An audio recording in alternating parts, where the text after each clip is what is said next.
Hey, what's up? It's Rashad. As you can see, OG friend of the fam, Antonio, back with us again. Spider-Man. Just talk, Tony. Man, oh man. As it seems, I always say, Marvel done did it again. I think that is like my tagline for this podcast when you and me do these reviews. Marvel done did it again. I was, I can honestly say that I was somewhat concerned going into this, just Yeah. wondering exactly where we're gonna go. We're gonna do this, oh, we're bringing back, you're bringing back the Tobey Maguire villains. You're bringing back the Andrew Garfield villains. Oh, but we don't know if they're gonna come back yet. It's like you kind of knew for me because I work in the media industry or whatever, Of course. and I direct a morning show. So on Tuesday, we have an entertainment reporter, and they had there was a full screen monitor graphic for because he was doing interviews all week with the cast members of No Way Home, Yeah. and they put the monitor graphic up, and I was like, oh well, I guess they're not going to make this a secret. The monitor graphic was an actual poster, No Way Home, and it had all three Spider-Man already up there on it. Y'all Yes. aired that? Yes, it was I was like, why are we doing this? Thanks. It had and I mean, but with their suits on, with the costumes on. So you had the Tom Holland, and then you had Toby, and then you had, and I was like, well, I guess it's no secret that, That's crazy. I said, I guess it's no secret that, because we got monitor graphic walls, and it was right behind me. I True. was like, guess they are going to be on it, or maybe this is just a doctored up. I was like, I guess this confirms that they're going to be in the movie. So I was like, all right, cool. So I kind of knew, I would say I was 99% sure that ruined that spoiler. Don't know what the hell's going to come up now that's going to make me be like, oh, great. So, That sucks. right. So to the movie in itself, I went Thursday afternoon to 3:00 showing at a local theater where I'm at. That was the first showing they had. And like I said, going into this, I was nervous how they were going to make this happen. Boy, did they make this happen. Boy, did they make it happen. The fact that it picks up directly where, far from home, left off at, with Peter Parker is Spider-Man in the I'm like, what the so it picked up right there at that part, and you're like, oh well, let's go, let's see where we're going from here. And everything happens, and then within the first 5 minutes you already get your first big blockbuster. Daredevil. Netflix Daredevil is in the MCU now. Crazy. Right there off the top, you just like the whole thing. And like I said, I was in the theater, and it was a 3 p.m. showing, so it wasn't super duper packed. It was probably about 20, 25 of us in the theater. As soon as I saw the cane, I said, hold on. And then he was like, they don't have anything to stick on you. You just whole theater. Oh, everybody just knew exactly what time it was. I said, oh, let's go. 5 minutes in, and this is where we're going with this. All right, cool. Let's go with it. And I mean, so it's ironic.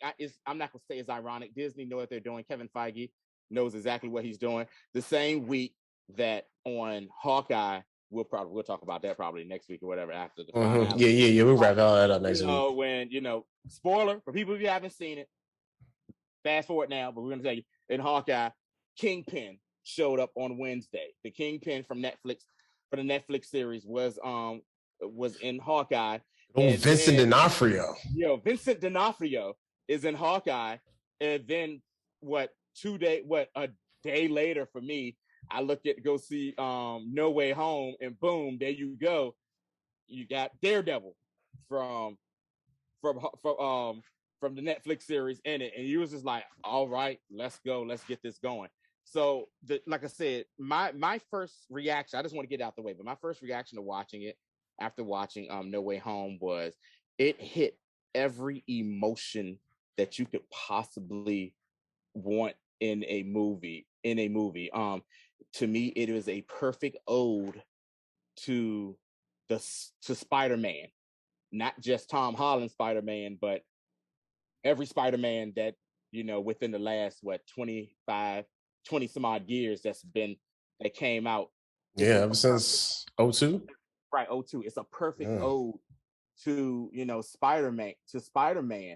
And it was wonderfully done. This movie for me felt like it was, I might have feel, don't want to feel like this. It was like an Avengers Endgame Infinity War level, but just dealing with one character. In my opinion, that's how I felt. Like with the things that happened, it was an Avenger level threat dealing with just this one kid who's supposed to be your friendly neighborhood Spider-Man. I thought it was great. Shout out to William Dafoe. William Dafoe murdered that role. As whenever he played the Green Goblin in the first, murdered it. I mean, it's just like it was back in 2002. Him being the Green Goblin, murder son, just murdered that role to a T. And Tobey Maguire going back to that awkward Spider-Man that you dealt with. The emotional awkward Spider-Man, then Andrew Garfield. You know what? I'm happy that he got his flowers because it's always Amazing Spider-Man has always kind of been rated as the lesser of the Spider-Man, but he kind of got his flowers for saying his performance as being like the little snarky, jokey Spider-Man, and then you got Tom Holland, who's like just a young kid. He's the youngster out the crew and everything. Bringing back Doc Ock. Once again, murdered that role again. Jamie Foxx was Jamie Foxx. He does this thing. I can't think of the guy's name who played the Sandman. Oh God, I mean, these guys played these characters and basically picked up where they left off the last time they played these characters. Nothing different. It just blew my mind. The movie, and like I said, I felt it was like an Avenger level threat movie put on a localized scale, just dealing with one character. So that was my first initial reaction. I mean, it was amazing. Then you had the mid-credit scene, which I thought was we'll get to that in a second. Stuff, and then of course post-credit, man. Yeah, we'll talk about that too. But when I was just so surprised how it's 2 hours and 20 minutes, and it was like, it went fast, and on top of that, the way that they really worked all those things out, I had zero faith in Sony's involvement in this. Because Sony been stinking it up. Like the last thing I just saw Sony was Venom 2, and that sucks so bad. You know what I'm saying? So I never even watched it. I didn't even go watch it. I did because we had something to do. So anyway, that's the point. I so appreciate as a story how decent of a story it was, and how much it played into the actual ethos of each individual Spider-Man, and how they each had their own part, how it made sense to their character. And like you said, they definitely hop right back into that role of being their own individual Spider-Man, even before they jump on the scene. Just the relationship between Ned and MJ and Peter, like their little trio, and how they made it like this story. To be honest, if you want to be honest, this story is really about the power of friendship. And I mean, let's be real. Like that's what it's really about, and either like friendship or family, because he ends up losing everything. He has no friends. has no family and sacrificed everything just so he can be be selfless in his new endeavor, because everybody know he ain't Spider-Man no more. So him being Peter Parker moving forward is just him establishing himself. I mean, fam got to go get a GED. You know what I'm saying? So like reestablishing himself as a person. And I found it really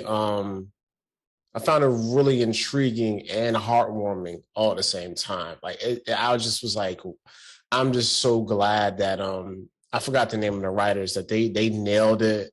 They just did a really good job tying it all together.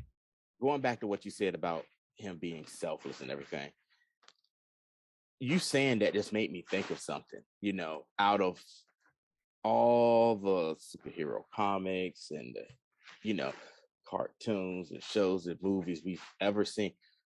I think I've come to Spider-Man is probably the least selfless and the one who has maybe suffered the most out of all, just about every superhero. You know, maybe not suffered the most, but suffered so much that you're just like, can this dude get a win? You know what I'm saying? Like, can he get a win? He loses his uncle, you know what I'm saying, in other universes. And this one, you know, he loses Aunt, you know, spoiler alert, he loses Aunt May. And then, you know, the up and down relationship with, you know what I'm saying, with MJ, Mary Jane Watson, whoever, Gwen Stacy, whatever. It's like, you know, he wants to be in these relationships, but deep down, he's like, I know I can't really be in these relationships because I'm gonna put these people in danger of everything going, you know what I'm saying, going on. And, you know, then, you know, he lost the man that was like a mentor to him, you know, Tony Stark, you know, that was like a father figure for him.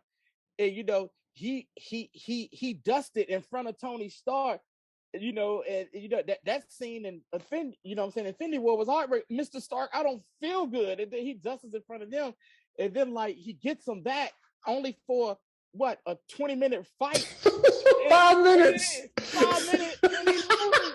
You know, he loses him again. And, you know, then he got to deal. Then, you know, he has to deal with the pressure of, oh, you know, Tony, like, expected you to be the next thing, the dude to take over the Avengers, to be the next, you know what I'm saying, next Iron Man. And, you know, you're like, yo, I'm just still a kid. I'm 17, you know, 16, 17. I can't handle this. Then you make horrible teenage decisions by, you know, trusting the wrong people, give it to Mysterio and everything. Like, this dude has suffered so much, but yet he still endures. And I think that's one thing that makes why Spider-Man is possibly like the most popular comic book character, because a lot of people can relate to, you know what I'm saying, to him on a more human level than you can, you know, other people. Like, I can relate to Batman, you know, Batman was rich, you know, whatever. And I love Batman, you know, that's like my favorite. Of course, you know, but he's rich, we ain't no billionaires out here, you know what I'm saying? Right, we ain't no billionaire trillionaire. Superman, you know, he for all intents and purposes, he's a god. You know, he can't die. You know, so yeah, he suffered so much, and he's on a human level, yet he's still enduring. Like you said, he lost everything. Yeah, everything for the great. For real. You know, you lose your best. You lose your mother figure and your aunt. You lose your best friend. You lose your girl. And then you even lose like another kind of father, uncle figure in Happy. You know. This is compounded with you already don't have no parents. You could have possibly lost Uncle Ben too, because we saw his initials on the suitcase. Yeah, right. We won't even talk about that. You know what I'm saying? We saw BFP on the other thing. So like Spider-Man dealing with so much trauma. Yeah, you know what I'm saying? And then the fact that even we're gonna skip around. Like, even the fact that the Tobey Maguire Spider-Man wouldn't let him kill Green Goblin. You know what I'm saying? Cause like, fam, like, I know where this ends up. You ain't trying to be here. You're not trying to be here with me. You know what I'm saying? Right. So that part of it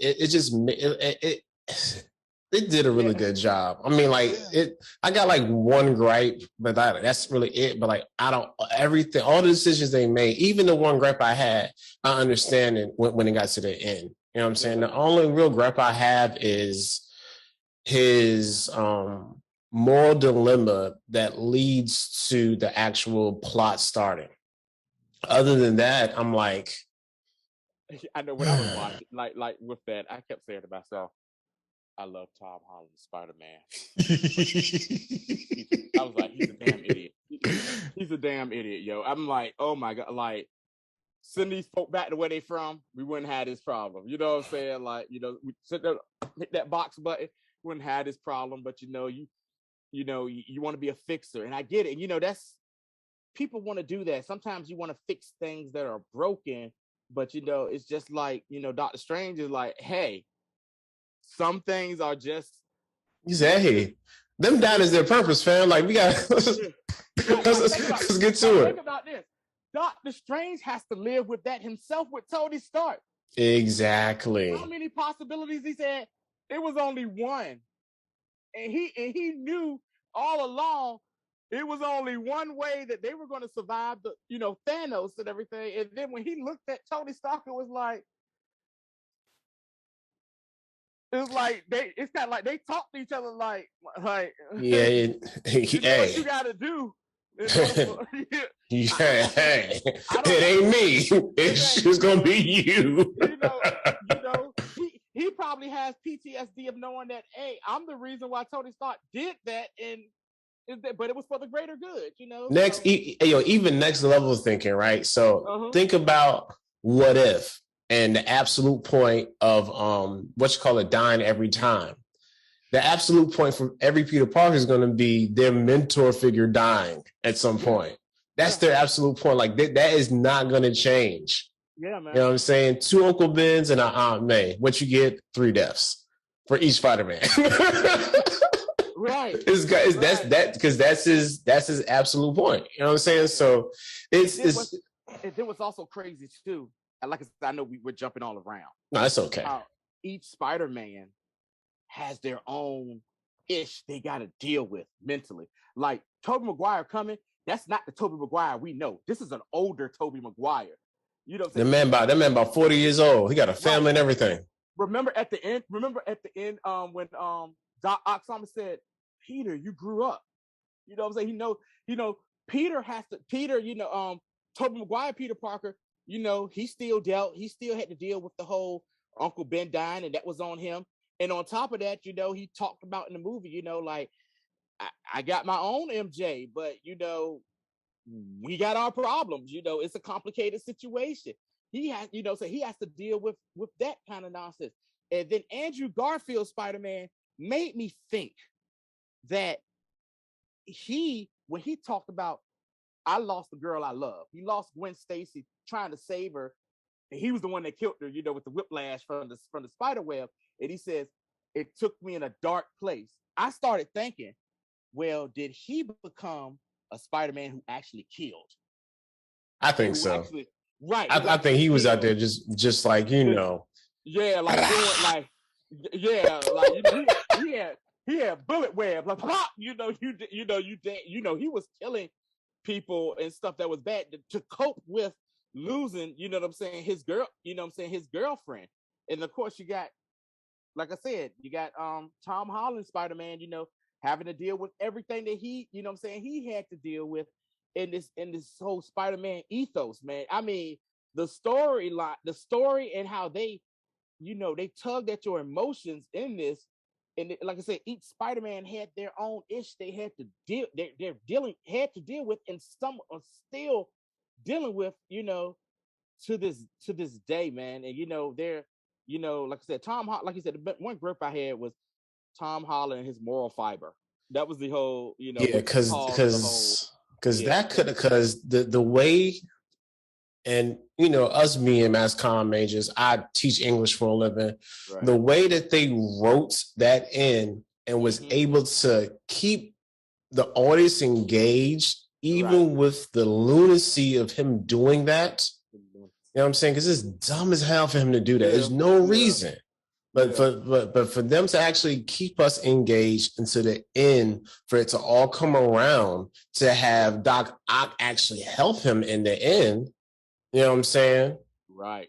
Like him had that kind of, like, you know, that turnabout for that to happen was like, wow, like, oh, that I've really, because even in the beginning, like Doc Ock wasn't really no bad dude. Like he just was like, his mind was just like gone because of his the chip in the back of his head. Right. So I mean neck. So like, yeah, like it was that part of it for me was like, okay, I now I get the moral dilemma. Like even the fact that he still has to deal with his absolute point of his caregiver dying, like all like I can essentially forgive all of that because and I hate being I don't want to be hyperbolic, but it was just that good.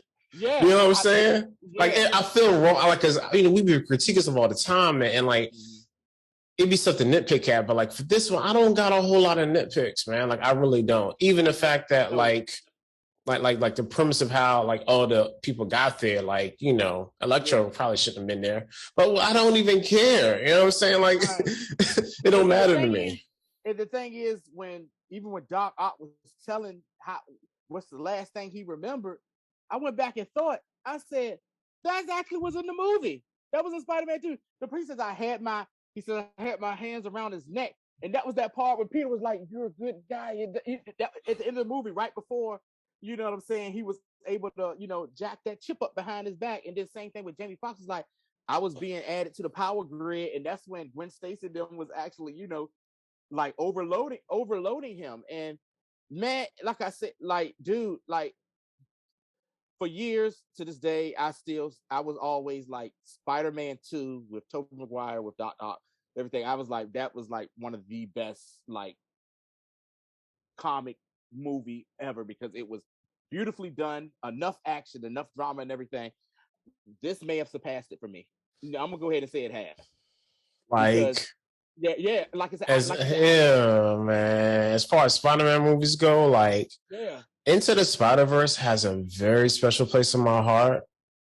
But like I put it like this: for live action, yes, this. But Into the Spider-Verse to me is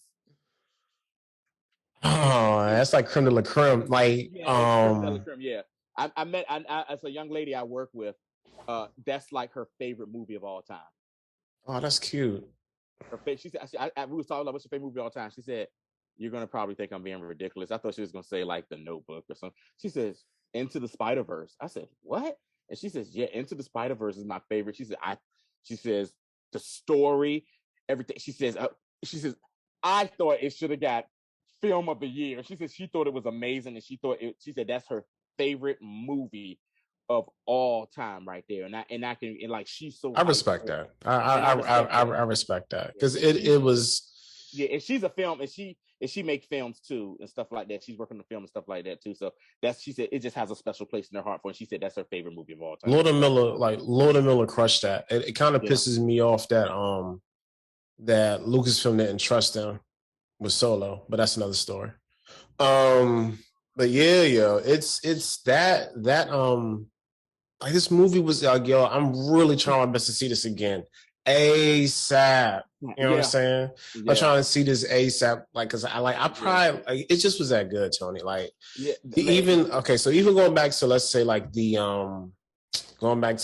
after even how they introduced the Toby and Andrew, like that whole 5-minute scene. It just it was right in their behinds of. Like I don't think people understand like the writing of a movie makes the movie. People be pissed off at directors and actors. Like, nah, y'all don't need to be upset at screenplay writers. They wrote this trash. They have to act this trash, and then they have to be directed to act this trash. You know what I'm saying? Like Venom 2, trash. Woody Harrelson is an amazing actor. Trash. Naomi Harris, amazing actress. Trash role. Even Hardy, Tom Hardy, an amazing actor. Trash role. It's not their fault. It's the writer's fault. I'm sorry. Go ahead. No, I got you, because it's like the writers wrote so many little Easter egg stuff and stuff that just like one of my favorite scenes in the movie is when they're all the Spider-Men are in the high school lab and they work on stuff, and Ned says, "Peter, yes." him, and they're doing the point thing. Like, doing the point. I thought that was just awesome. I thought that was also amazing. Also, another thing that was perfectly written was this: the first time the Spider-Man try to attack the villains, and they're just getting their tails handed to them because they weren't doing. And they get back was like, yeah, it made sense why they suck trying to work together as a group. Because they're individualists. They're individualists. Andrew Garfield ain't have nobody he ever worked with. It's same thing with Tobey Maguire. That's why Tom Holland was like, I have done this. I worked with the Avengers. And it was like, the Avengers. Who are they? Like a rock fan? I got excited because Tobey Maguire was like, oh, you work with the Avengers? Like that. Like I was like, oh snap. So there's Avengers. He was like, yeah. He was like, I have no idea what you're talking about. I'm like, what's that? You're in a band, a rock group? It was like, no, Earth's mightiest hero. No, so I love that. I also love the interaction when they was doing the whole web shooting thing and how like, where does yours come from? He was like, oh, we got cartridges. He's like, where yours come from? Oh, mine comes from my wrist. They was like, what? And it was just how Andrew Garfield was so disgusted. Your wrist.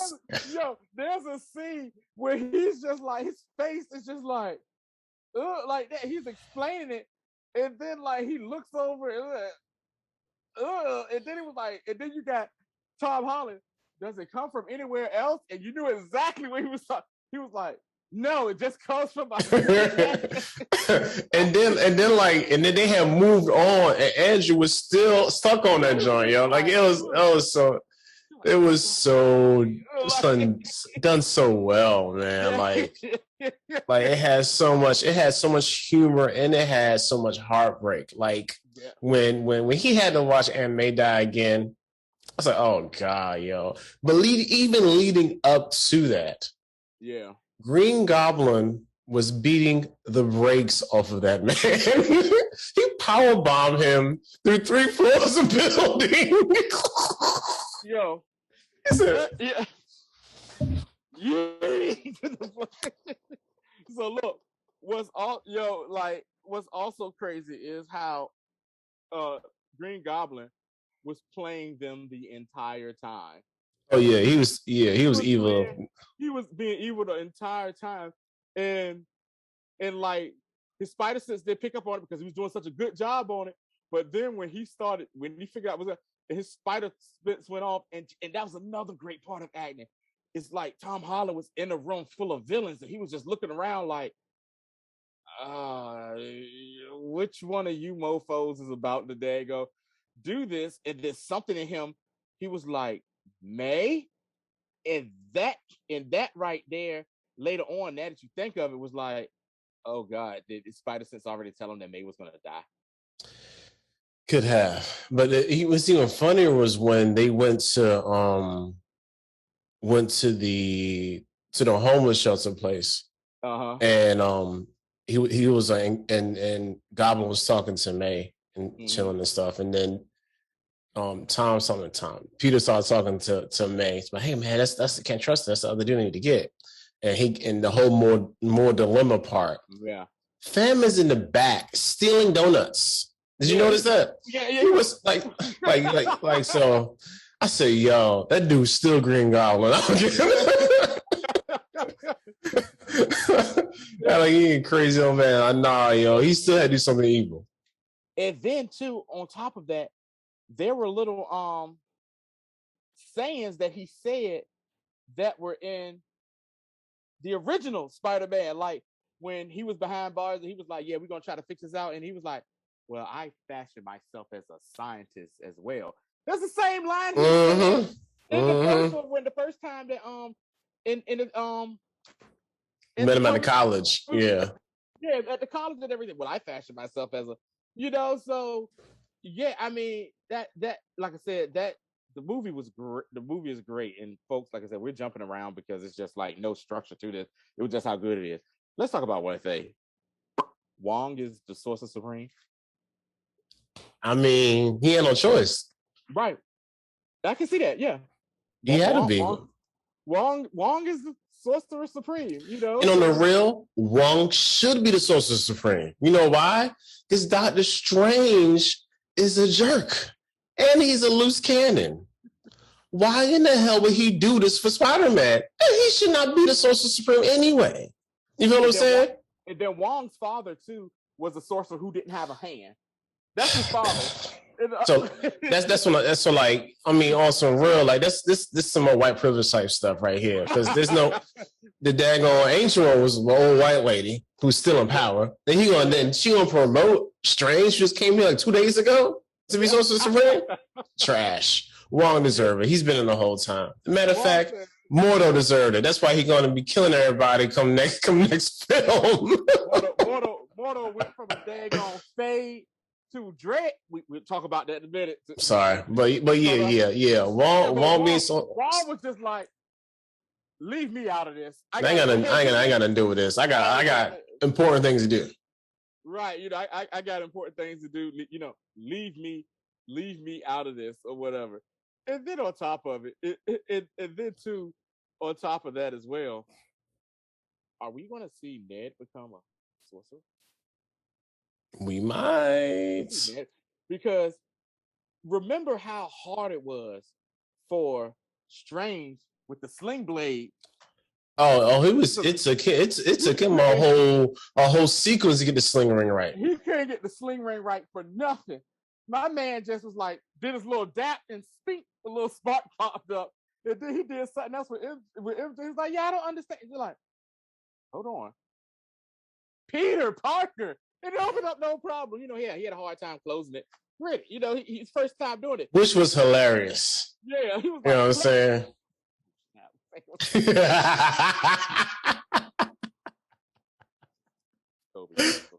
Kobe. Yeah, man, that was just hilarious. You know, that was hilarious. And then too, it's like more foreshadowing when he got saved by the cape of levitate. I was like, are we gonna see this in the you know what I'm saying, in the future? Because Ned character isn't really in the Marvel ethos as far as I'm concerned. I mean, like it's kind of like a mashup of two characters. Yeah. But yeah, so they can only do what they want to with them. There's no way he's gonna turn this to a hobgoblin or like that. That was funny too. I promise not to be. He says, "I promise to be your best friend. I've never turned my back to be an enemy." So he was like, okay. Yeah, so that was a nice little wink and nod to the audience as well. What up, man? Like one thing too with MJ with Michelle Jones, you got the Watson on the last. Yeah, we saw. Yeah, we saw that. Yeah, yeah. My name is Michelle Jones Watson. It was like Watson. She's like, yeah, I never used that. I just used the Jones part. Like, oh, okay. Okay, interesting. So yeah, gotcha. We got you, Sony, because you already know like they wasn't ready for no black Mary Jane Watson. Right. In 2016? Yeah. 17? Well, that wasn't ready. Yeah. Nah. Yeah. Too bad. But yeah, man. Oh my God. What else you got, Tony? When she was falling, you go back and you watch. That is the same exact sequence. Same when Gwen fell. And when Tom Holland got bum rushed by Green Goblin, I said, no, they can't do this, man. Not two of them in one. And you saw that look at Andrew. He was game time, and he said, and like that was his kind of like able to redeem himself. Yeah, that was his redemption, man. Because even when he called her, like he was crying, and she was like, "Are you okay?" I got a little nervous for two things with MJ. With that, first with that, where I was like, "Yo, I hope she don't fall for this dude," because he was, you know what I'm saying, like something cheesy. But I said Marvel isn't that stupid or anything like that. But then at the end, I was like, when no one knew who Peter was, and Ned went to go meet MJ at the cafe she worked at, I said, oh, I said this would be good writing, but it would be so jacked up if they were dating. Oh my God, yo, that'd been too much. That would have probably pushed Peter over the edge, and because it seemed like it was about to go to that spot when it was like, you said, and I was like, oh God, please don't let them go in for no kiss. Please don't let them go in for no kiss. I was like, oh, thank you, Jesus. I was like, I don't think I could have handled that. I don't think I would have been able to handle that if that would have happened. I was like, yo, this dude can't get a win for nothing. Yeah, my mind didn't go there. I wasn't that cynical. But dag, yeah, that would have been crazy. All right, y'all. Yeah. Yeah. Mid credit. So we got Venom. Of course, you didn't see Venom 2. So at the end credit, I saw. All right. It's on the end credit. Yeah. Okay. So boom, he ends up in which we didn't know at the time, an MCU timeline, because all that happened around the same time.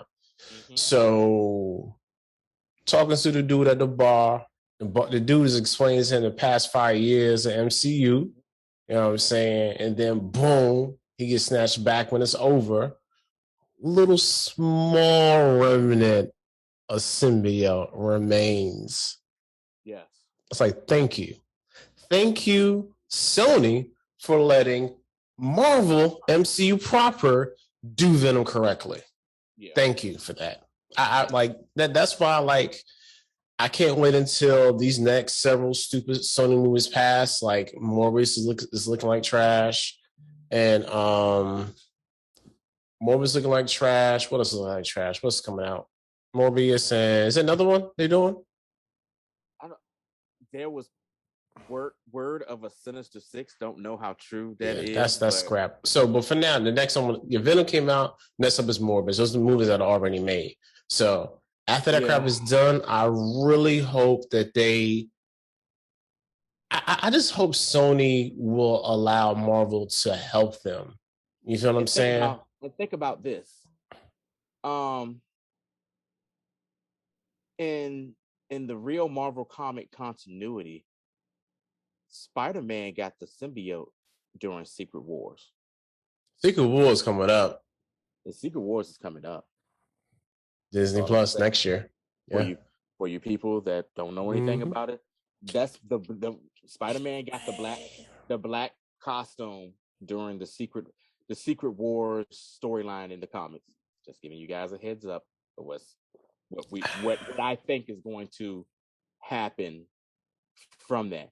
Now, my one question would be this, but I think it was answered. Like I didn't see Venom 2, but I did see the post-credit scene where they did, flash through, and he was saying like, oh, your tiny mind wouldn't be able to handle everything. He says we like the symbiotes is a collective hive, across multiple universes or whatever. So, and the spell that was cast, Spider-Man, Peter jumped in and said, everyone that knew I was Spider-Man before, the thing I want them to know.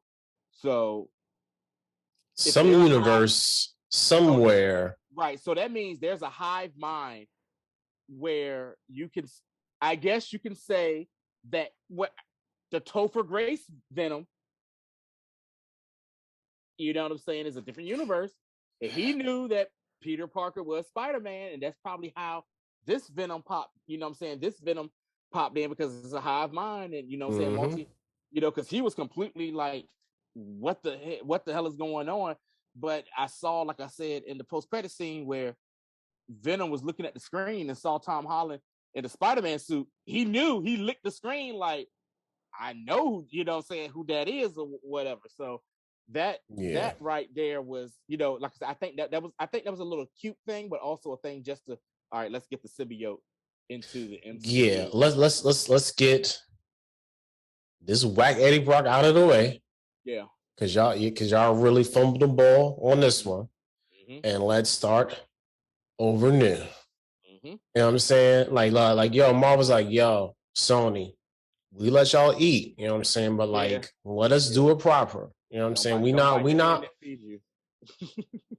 exactly. So that pops up. And then when you like, yo, because I was in the movies, right? I said, just finished, about to watch the end credits. You was like, brace yourself.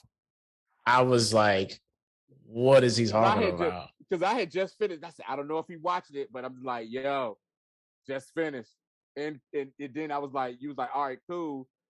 I'm about to watch Anchor, and I was like, yo, brace yourself.